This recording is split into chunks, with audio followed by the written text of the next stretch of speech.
Everybody, EA just dropped another goodie for us, another Need for Speed Unbound video. I can't believe I'm saying this, but I'm actually more excited every time I see a little bit more drop about this game. We've gotten an ESRB rating now, T for teen, here in North America. No surprises there, considering the content and substance of the video and what looks to be in the game so far. There's also been confirmation that there are in-game purchases. Doesn't shock me, but I am kind of pissed about this. If you want me to pay $80 to $100 for a packaged good, and then you ask me to pay for more with in-game purchases, sounds like more tone-deaf stuff from EA. But aside from this, we get some great new footage, and while it's listed as gameplay, I really think that this stuff should just be labeled as in-engine footage. There's not a lot of actual gameplay here. Not a lot of folks that are playing racing games are going to be looking in the rearview mirror this much or using cameras placed outside the car this much. Now, I don't want to talk about this too much before we get to dig into the trailer and kind of see what's there. So let's see. I'll bring up the trailer now.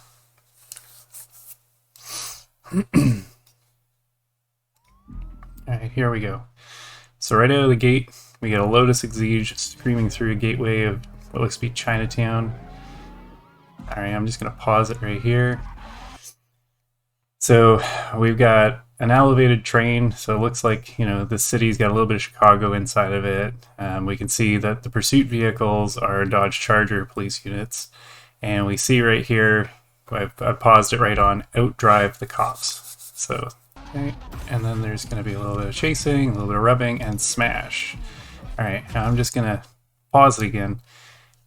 Smash. So on impact, we get a lot of really cool stuff that gives us a sense of feel for this game.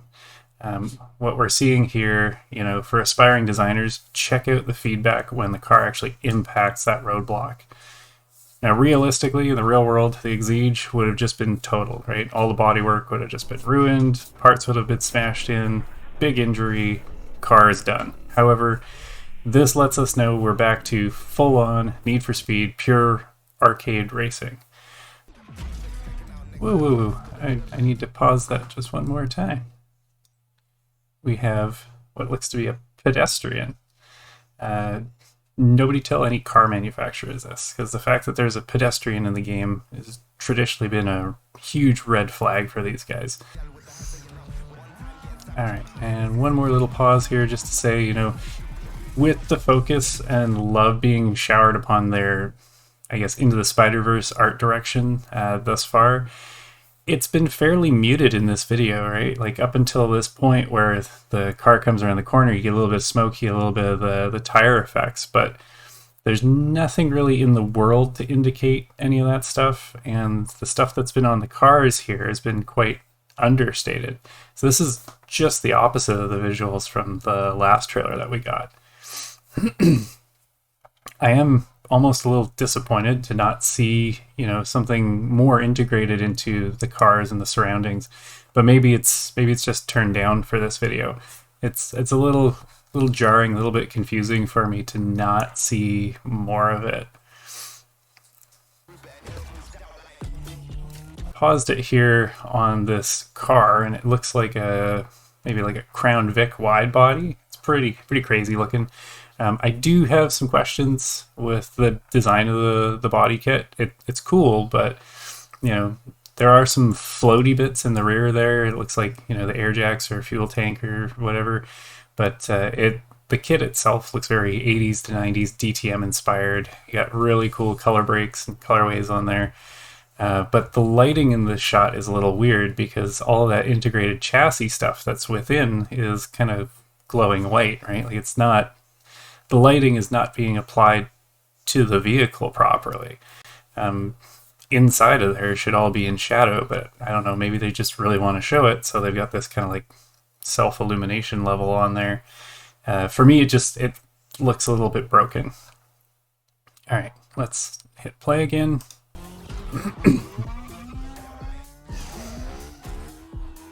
Alright.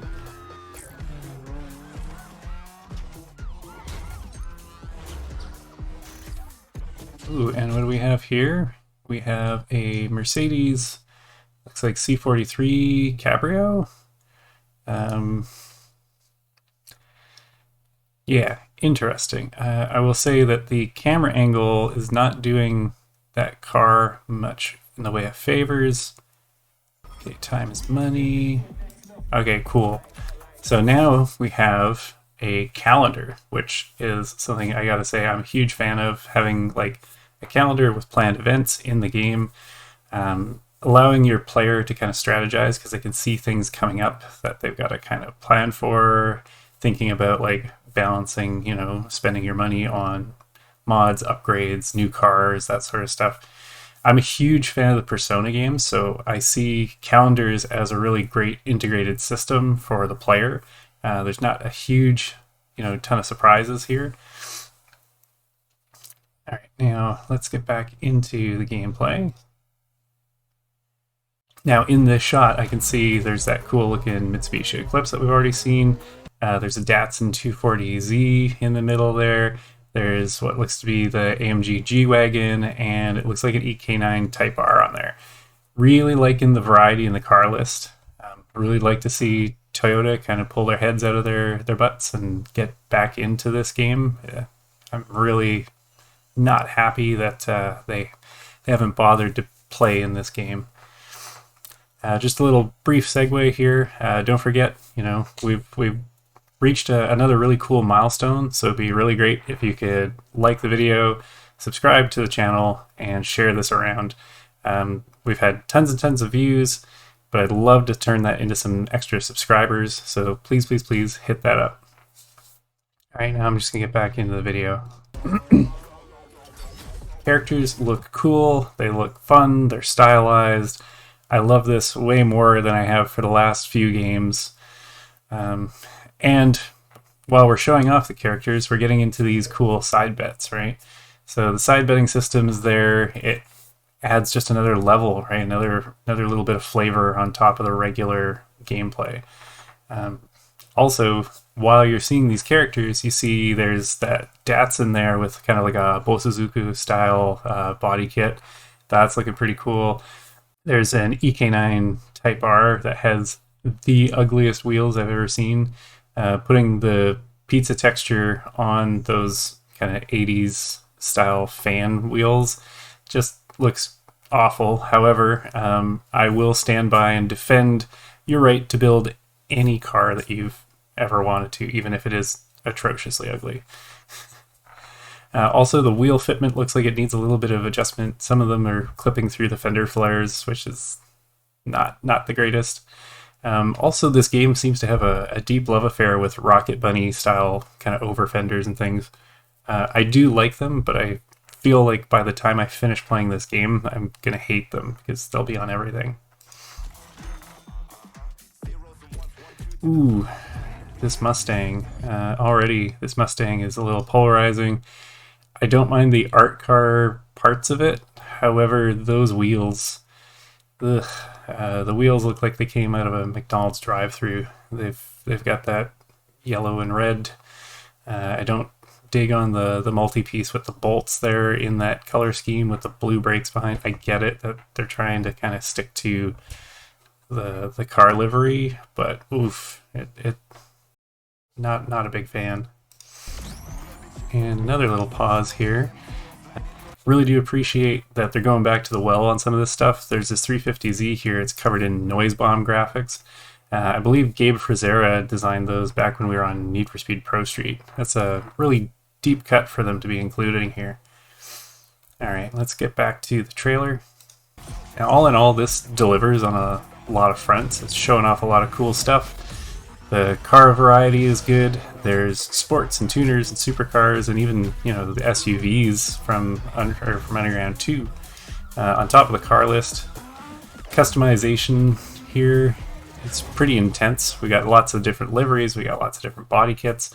I'm hoping that the livery editor will have, you know, a high level of fidelity and let me get in there and get deep.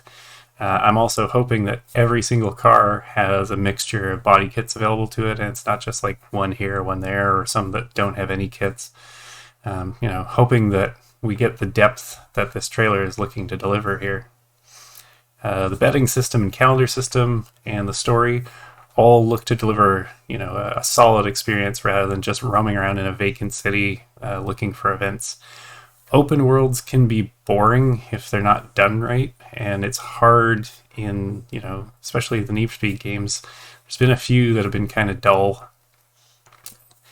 Once again, I'm kind of bummed out about the prospect of another Battlefront 2 type debacle of launching an expensive game with post-launch in-game purchases. But I am super here for this game if they can deliver a tight driving experience. I'm hoping to be able to get my hands on it and take a test drive before I have to fork out the full money to play it. I really don't want to play the old Criterion Need for Speed physics because I really didn't enjoy those games. I want that, the Need for Speed arcade experience, and we're giving me all the visuals from an underground game. Now give me the driving feel. All right, and I just wanted to say thank you so much for everybody for watching. We've quietly gotten over that 300 subs mark, which is awesome. And I'd just like to thank every single one of you. And to any of those who are watching this and are not yet subscribed, please, please, please hit the button. It's literally free and it helps me generate new content. As for me, I am right on the edge of hitting that pre-order button. I don't know about you, but sound off in the comments down below whether you love the look of this game, you hate it, you don't care about it, or maybe you just want to watch EA squirm when their monetization gets flamed on Reddit. All right, everybody, until next time, happy gaming, everyone.